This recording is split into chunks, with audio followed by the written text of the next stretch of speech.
$40 milijonų kreditą iš užsienio bankų. Įmonė gavo už savo išleistas obligacijas $19,5 milijono su vyriausybės garantija. Šie pinigai skiriami pirkti savai žaliavai.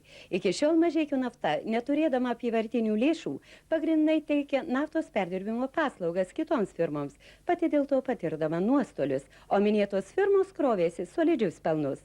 Šiuo metu įmonė pati perka ir perdirba ne tik naftą, bet ir įvairias jos frakcijas, pusfabrikačius. Pastarosiomis dienomis pradedamas leisti bitumo įrenginys. Pinigai reikalingi ir įmonės rekonstrukcijai, savų degalinių statybai. 26 metais tik savo kolonėlių įsigijom tik 5. Tai yra nedaug, Lukoil Baltija turbūt daugiausia turi, neskaitant, aišku, Lietuvos kuro kolonėlių. O kiek turi Šelas, Statoilas, tos kompanijos, kurios nori dirbti Lietuvoje. Mūsų tikslas - iš gautų apyvartinių lėšų susikurti savo apyvartinės lėšas, apkrauti gamyklą kiek galima daugiau ir parduoti kuo daugiau Lietuvoje ir iš to surinkti kuo daugiau į biudžetą. Pernai Mažeikių nafta į valstybės biudžetą pervedė $500 milijonų. Šiemet, jeigu bus dirbama pelningai, šis skaičius gali ūgtelėti iki $1 milijardo. 1998 metai. Mažeikių nafta, strateginis Lietuvos objektas, veikia pelningai. Įmonė nuolat gerina savo gaminamos produkcijos kokybę ir žaliavos perdirbimo efektyvumą. Dar 1995 metais buvo visiškai atsisakyta etiliuotų benzinų gamybos. Dar po metų gamykla jau garsėjo pradėtų gaminti aukštos kokybės neetiliuotų benzinų su multifunkciniais priedais Ventus ir žieminiu dizeliniu kuru. Tais pačiais metais pradėta reaktyvinių variklių kuro Jet A1, visiškai atitinkančių pasaulinius standartus gamybą. O nuo 1999 metų pradėti naudoti multifunkciniai priedai, dizelino kokybei gerinti. Taip pat pradėta polimerais modifikuoto kelių bitumo gamyba. Apie 20% benzinų ir 45% dizelinio kuro nuo viso įmonės parduoto kiekio iškeliavo į vakarų Europą. Akivaizdu, kad gamyba auga, eksportas plečiasi, vidaus rinka stiprėja. Tačiau netrukus įvyksta tai, kas šiandien vadinama ne privatizacija, o atidavimu. Seimo komisija 2004-aisiais, birželio 1 dieną konstatavo, Mažeikių nafta nebuvo privatizuota. Jie buvo atiduota amerikiečių korporacijai Williams International, be konkursų. Už tai Lietuva kaip valstybė negavo nė lito. Tai komisijos nuomonė buvo paprasčiausias akcinės bendrovės Mažeikių nafta atidavimas Williams International Company, sakoma išvadose.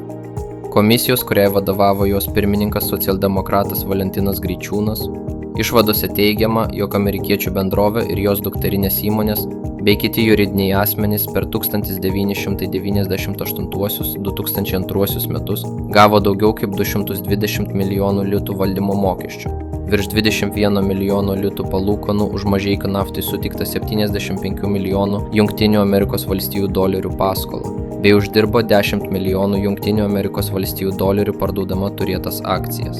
Pasak išvadų, Williams International Company turėtas akcijas pardavė Rusijos bendrovė Jukos už 85 milijonus Jungtinių Amerikos valstijų dolerių, o pirko iš Mažeikių naftos už 75 milijonus dolerių.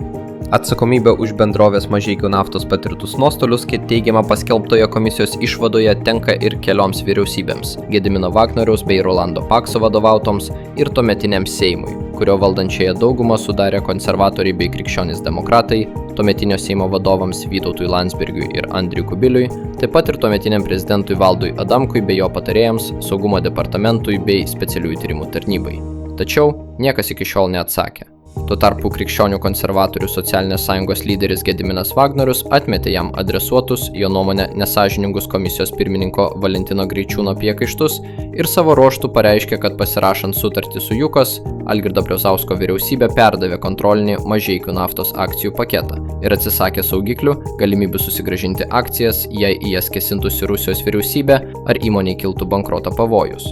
O opozicinės Tėvynės sąjungos vadovas Andrius Kubilius kaltino buvusi konservatorių premjerą Rolandą Paksą vilkinus sutarčių su amerikiečiais pasirašymą ir pabloginus jų sąlygas veikiant Rusijos Lukoil naudai. Vyriausybės vadovo elgesys buvo naudingas Lukoil ir tuomet Rolandas Paksas nebuvo laisvas nuo rusiškų pinigų, anuomet sakė Kubilius. Atsisakydamas pasirašyti sutartį su Williams International, Rolandas Paksas 1999 metų pabaigoje atsistatydino iš premjero posto. Nepaisant to, sutartis buvo pasirašyta. 2002 m. vasarą amerikiečiai pardavė turėtas akcijas Rusijos bendrovei Jukos. Ūkio ministerijos skaičiavimais Williams valdymo laikotarpiu nuo 1999 iki 2002 m. rudens Mažeikių nafta patyrė 750 milijonų litų nuostolių. 1998-aisiais valstybės įmonė Mažeikių nafta veikė pelningai. Be gelbėtojų, be skolų, ji augo, ji stiprėjo, tauta turėjo turtą, kuris veikė, kol nebuvo atiduotas.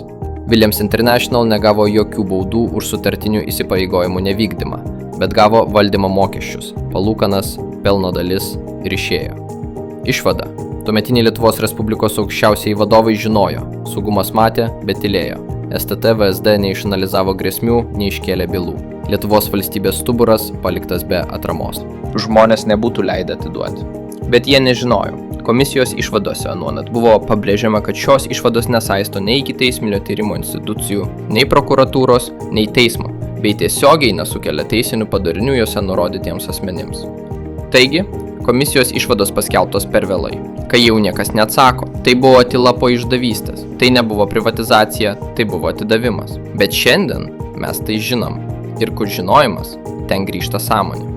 Tautos atmintis gali tapti ginklu, jei ją pažadinam dabar.